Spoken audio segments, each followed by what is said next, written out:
Hello, ladies and gentlemen. Thank you for sparing time for this beautiful show, the Benjamin Zulu Show. Now, in one of the shows, Benjamin actually taught us, especially men, what to do and what not to do so that we can actually win these romantic tenders. All right? Now that you've won that tender, the question there is, how do you maintain your love to be alive? And that is the essence of the show today. How do you maintain or make your love alive? That is why I'm here with Benjamin again. Hello. Yes. You see, we brought that discussion about how we should maintain love alive, and some people started saying the Jewish, the chemistry is for the honeymoon phase. Yeah. After that, you should get bored with each other. And they have accepted that. And they're talking like that's what they expect. You know, it's inevitable. The boredom phase will come. You know, at some point you'll just be there. You know, marriage is not always Jewish excitement. And people have accepted boredom. Bramwell, in this life, according to your faith, it shall be done to you. Exactly. What you believe is what you will get.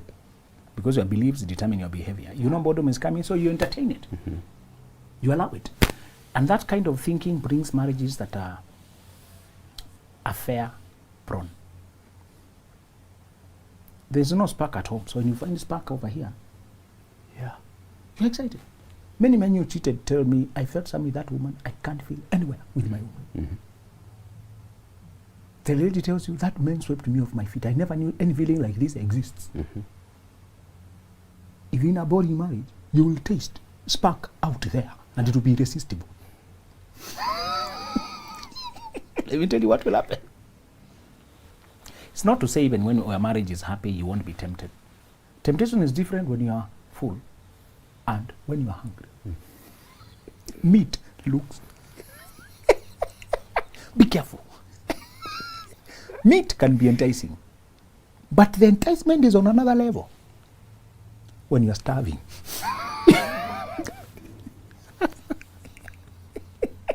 Right now, you're not starving, so you might notice it, but will you start struggling to resist? No, because you're not starving, you're eating at home. You can actually say, I've missed meat, can we do roast meat tomorrow? I saw it somewhere. You have a source that is healthy. I told you about diseases of bachelors. Stomach infections, because of eating everywhere. And eating leftovers because they come home too late. When the hotels are closing, they're given whatever remains. You know, Brahmaya, we have had a culture there in the past where marriage was serious. In fact, people are already looking for a serious relationship. Yes.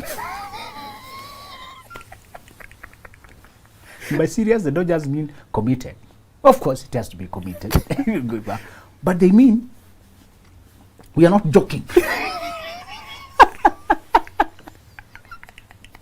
And literally, they are not joking. And people, the memes started going around. You know they're married if they're not laughing, if they're not talking, if they're serious. Talk to your mother. I want to ask your father. So, you know it's a couple when it's tough. No energy. And they're not talking. Now those ones are married. That view has been perpetuated around.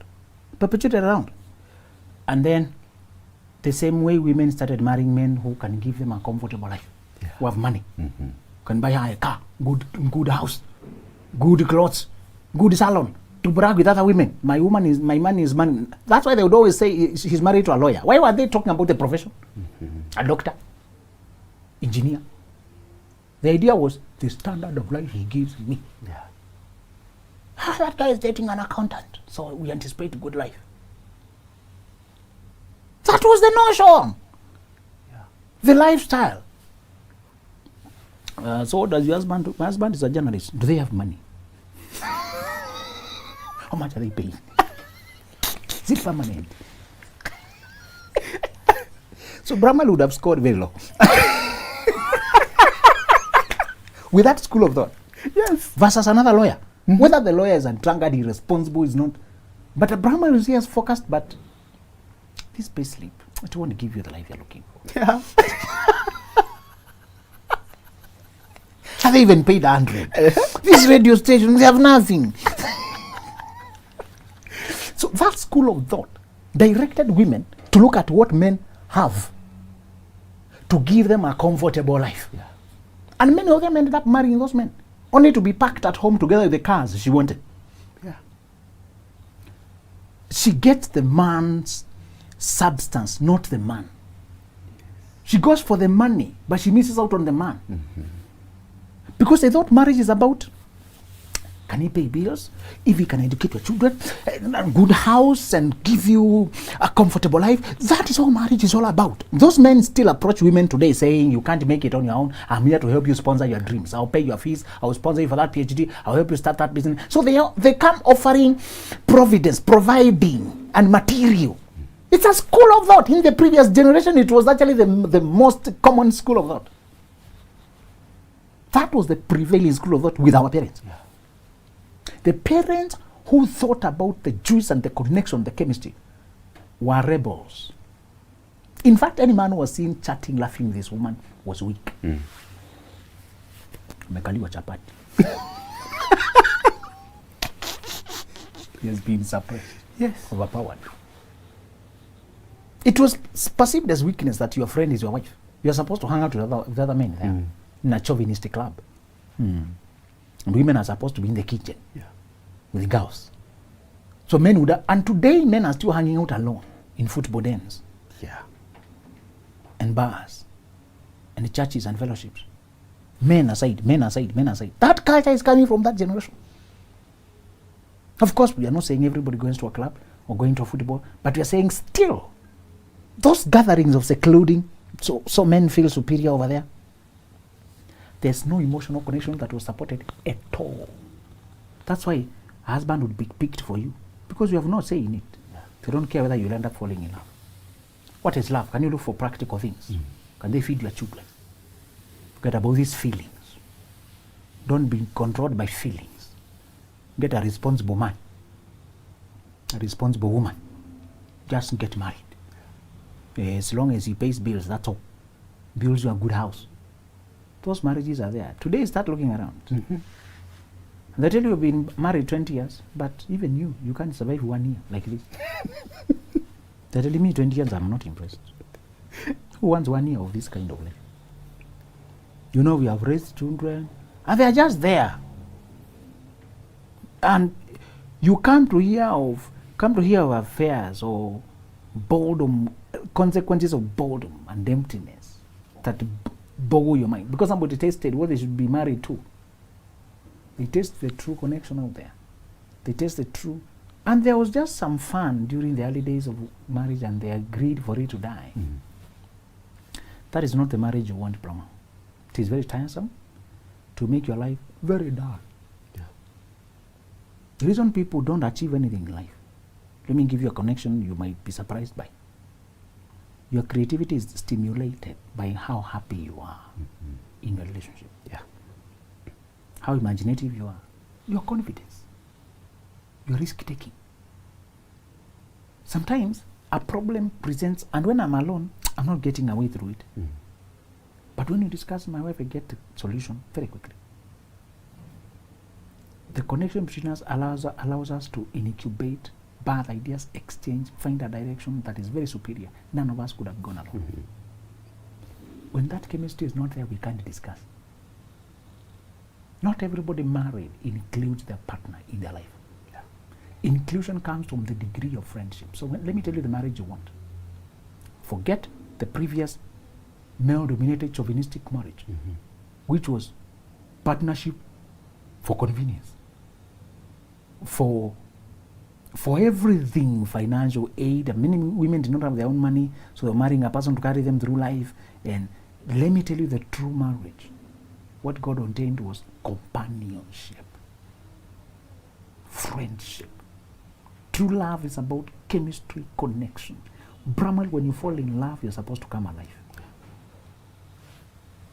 We are supposed to see you smiling more, beaming, shining. New love, when you finally find the love of your life, we are supposed to see your life glowing. You walk with a spring in your step. You know, you laugh and you have a, you know, some people laugh and they have another one for finishing the laughter. Some finish with a high five. We begin to see an increase of joy. We begin to see you pay more attention, work better, more alive, more energetic, full of life. Life has degrees. Not everybody has not everybody is alive the same way.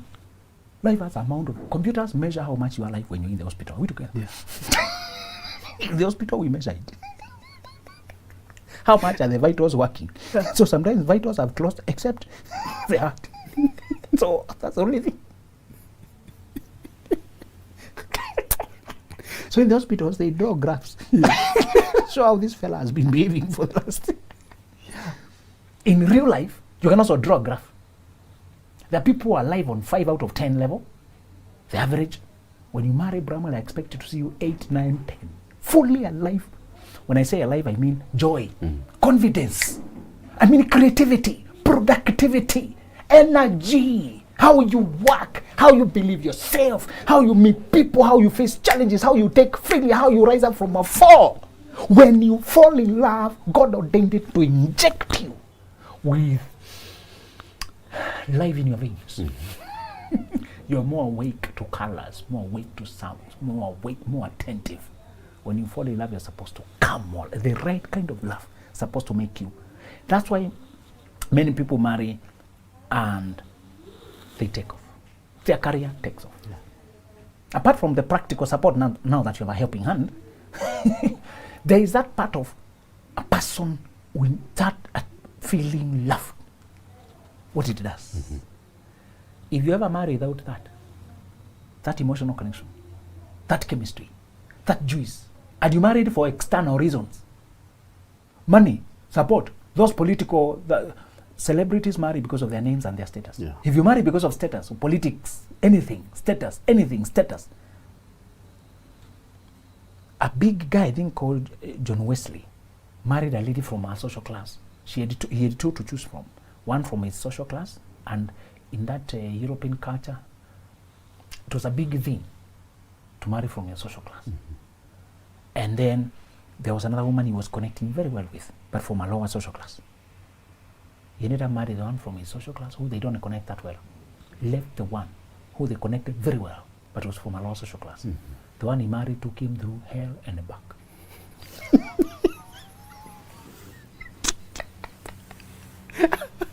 It was not true love, it was status. Yeah. Marriages of status. You hear them around, celebs and big people. They don't go far. And yet, sometimes you hear a big person who marries an obscure person. Yes. A person you have to be introduced and be told where they come from down to the village to try and trace.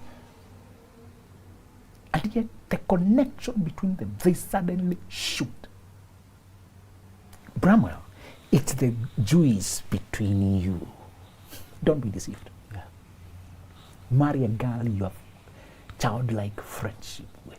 The one you can joke and tell each other the joke you had and the worry you had, how you remind each other of moments and you laugh. You want a person to laugh your lungs out. That you can remember jokes, your sense of humor and our sense of humor flow. And you are so open with each other, there's a pure childlike energy between you. That is true love. A person you'll be so easy with that you can try this, try the other, and you're not feeling like you are tiring them. It is that permission to attempt many times without being chastised that allows you to succeed. We have a guy now who's representing us in Prince 100. What did he say about his wife? Supported him so much. Yeah. The quality of support you're getting from your partner and the energy, just remembering them and feeling happy. You need a person you miss and call them simply because you missed them. These are the kind of marriage. They call each other when there's a reason.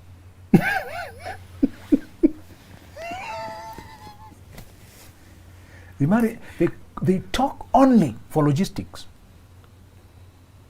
There is no exchange of happy words. No Song of Solomon there. It's just Leviticus. The rules.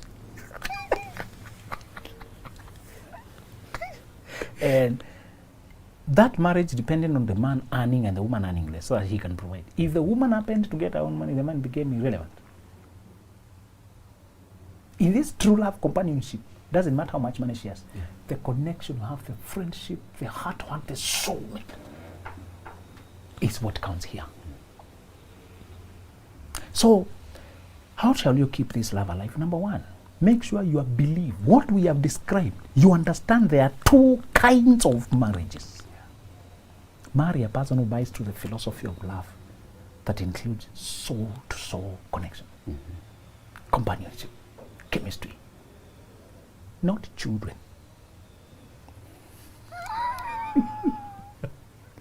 There are people who are dogmatic about children until they ignore this connection. Yeah.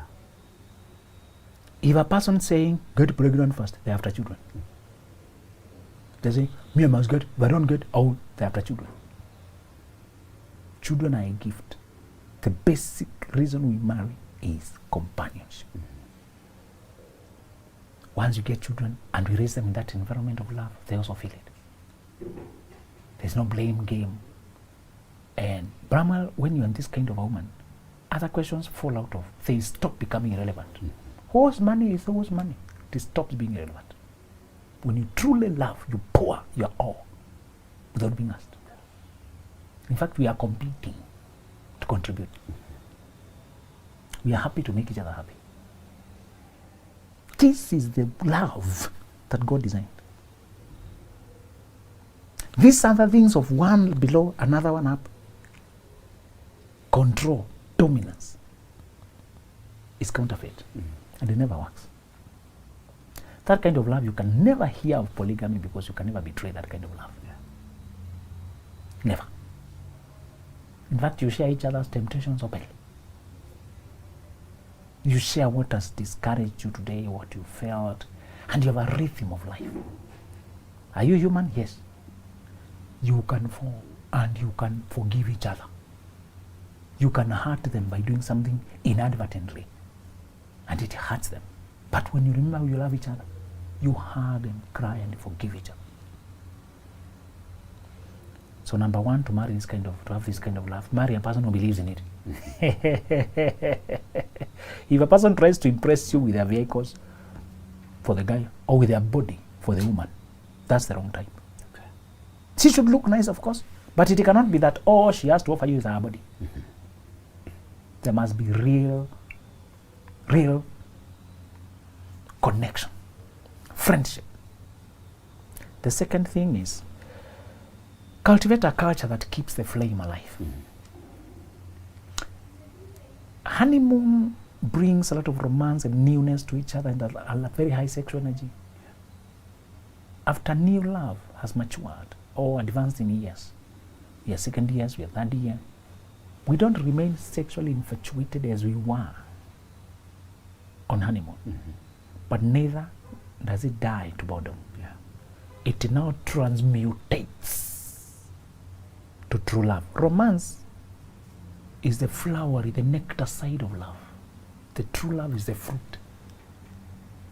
Now, we have a rhythm of how we support each other. We have a rhythm of our intimate life. We have a rhythm of financial life. We have a rhythm of how we enjoy each other's company. We have a rhythm of how we do life. We are so connected as a team. We are marching through life now. That one was preparation. That was launching. We launched the work. Now we're doing the work. We enjoy, and it's not hard. We look, you are a relief to my life. I'm a relief to your life. I'm better with you. You're better with me. You're not a burden to me. You help me. After honeymoon is not boredom. After honeymoon now is the journey of enjoying. You is my life. When I look back the time I did not have you versus the time I have you now, everything is better. My days are brighter with you. That's why I told you to live with your woman in the same house. This kind of love, true love, requires closeness. You may not control it. Sometimes you may find that she has been sent away for 3 months, but you're talking so frequently that you're still together. Even when one is on military, you're saying, I'm on military. Sometimes you may be sent unexpectedly. You've been sent I don't know where, but we can give this job a number of years. Are we together? Yeah. As you work here, I work here. We are always free to change our careers to be together. The love comes first. And the children sense that unity and they can't manipulate between you. When you're not united, children manipulate. When you're united, they know you're a team. Even in-laws, they start testing boundaries early, asking you money by the side.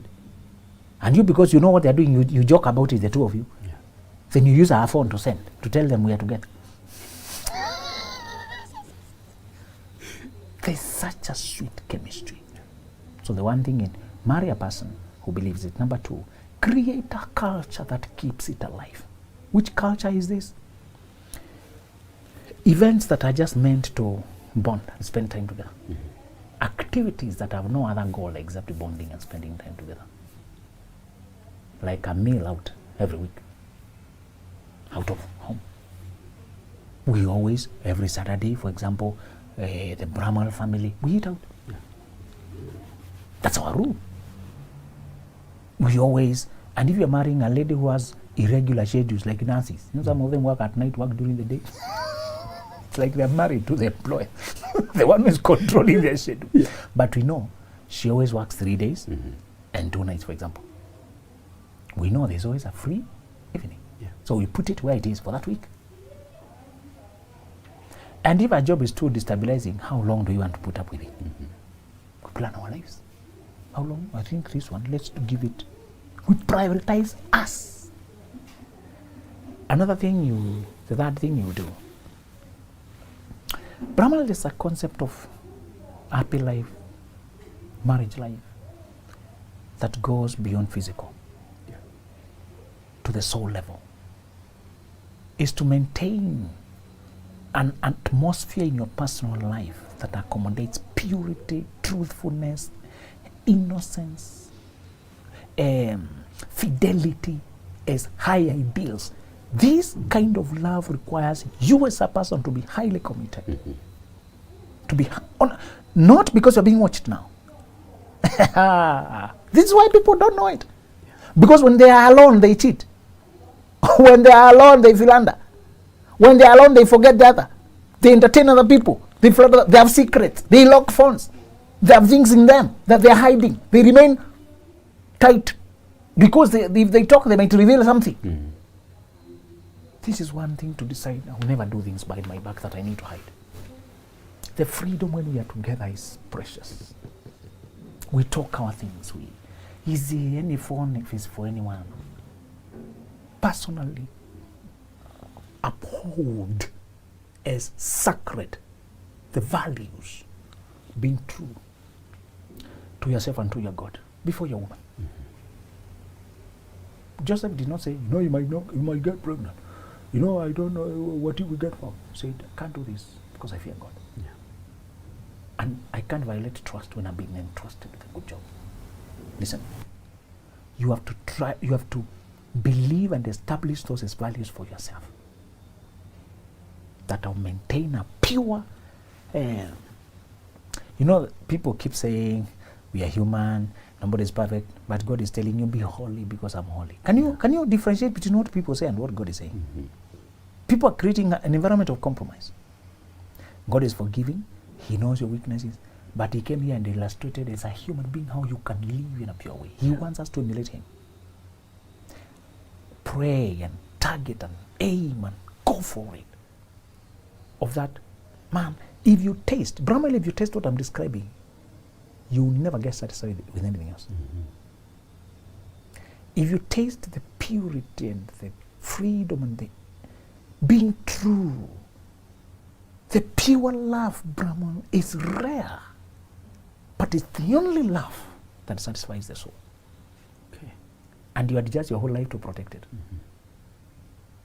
You make sure that anybody is watching you or not. You don't entertain anything that might compromise it. Don't entertain secrets. Don't entertain things that. So you value purity, being true to yourself, and you also know your flesh can cry for indulgence. Yeah. You subdue it. The Bible will have guided you on things that, how can a young man keep his way pure? By hiding it, by living according to what God is saying. There's some things, company, the things you hear, the people you hang out with, what they believe, what they advocate for, what they think is okay, what they normalize, what they do. You even start vetting your friendship based on the lifestyle you want to maintain.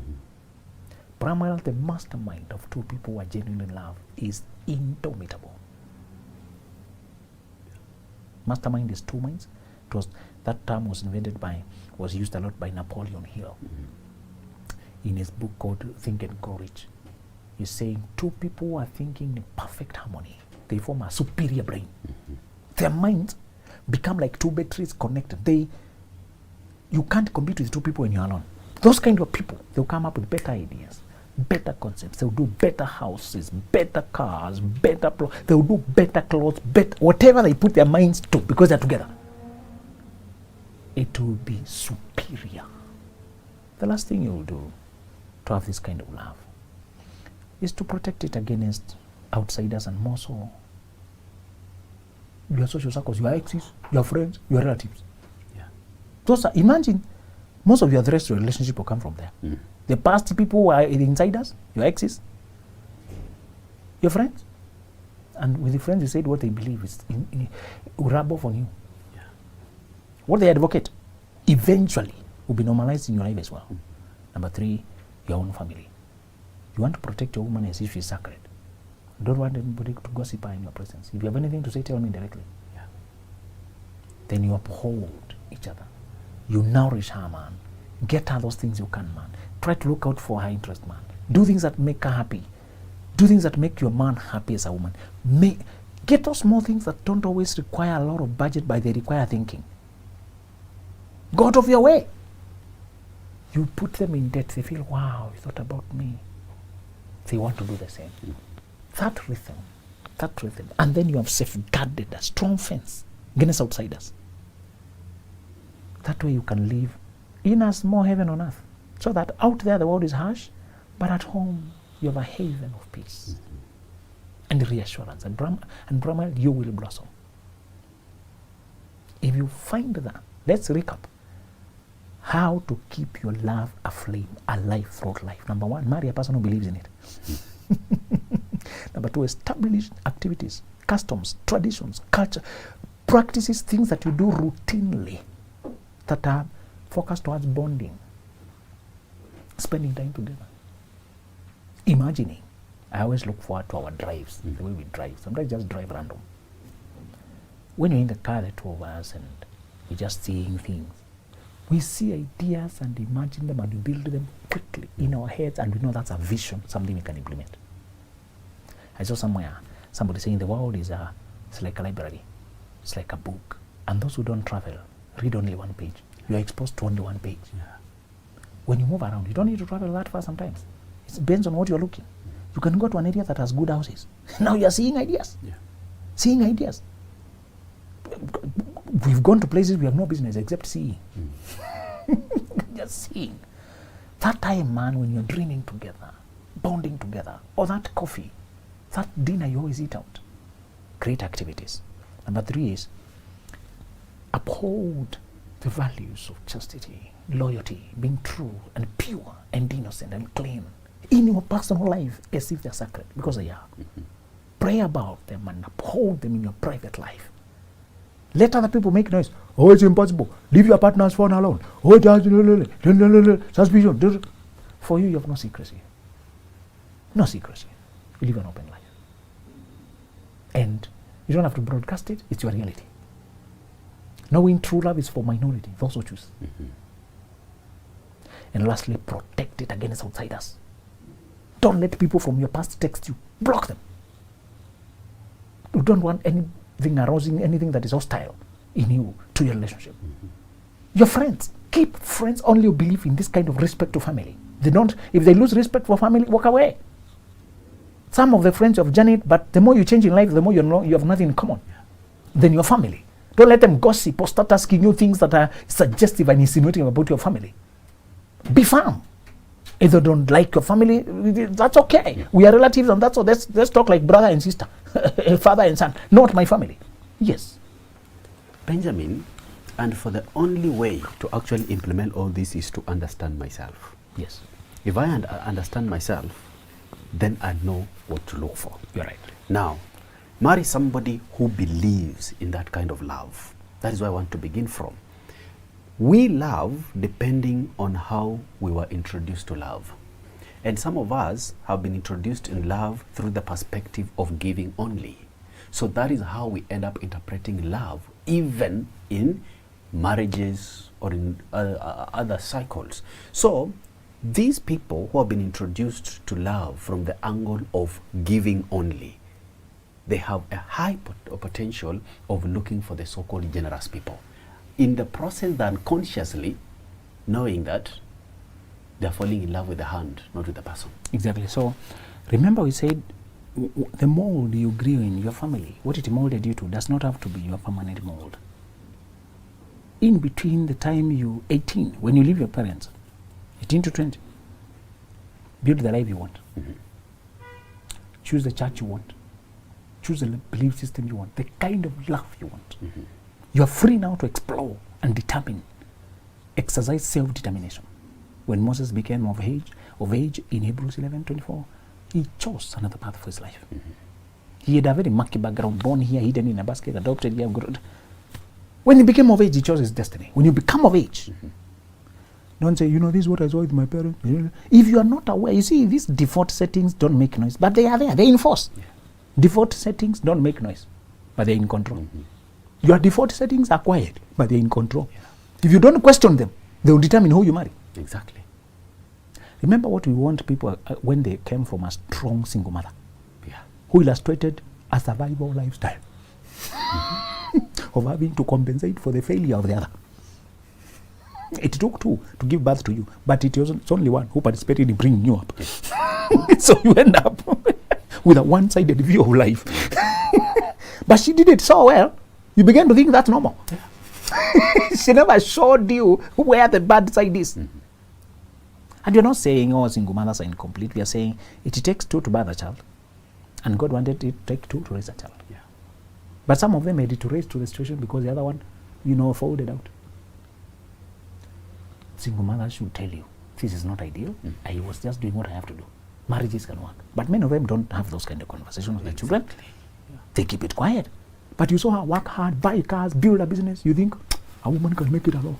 So you start thinking of, you as a boy, you become you worship her image. You start looking for that kind of women to mother you. And you never become man yourself.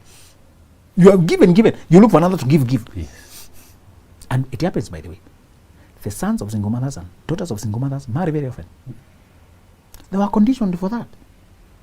The boy of every single mother who was not shown how to be a man, who did not learn how to assert himself, look for another image of the same mother. And then she finds another girl from another strong single mother who knows to do everything on her own without needing help. Then they adopt each other. Very sick union. Very sick. So between the time you grow out from your family and the time you start your own family, establish your values. Question what they taught you. Examine what you grew up with. I blocked 5 years to read about marriage. The marriage I grew up in was very sick. I did not want it. There was polygamy and violence. There was no love. I wanted love. I read books, studied, attended seminars, invested. Do that. A happy marriage requires prior training. It's not automatic. More so when you're not modeled to it, you not grow up in it. Yes. All right, there you have it, guys. Remember, and don't you forget this, that the quality of relationship that you have determine the quality of life you live. Thank you for watching the Benjamin Zulu Show. Till next time.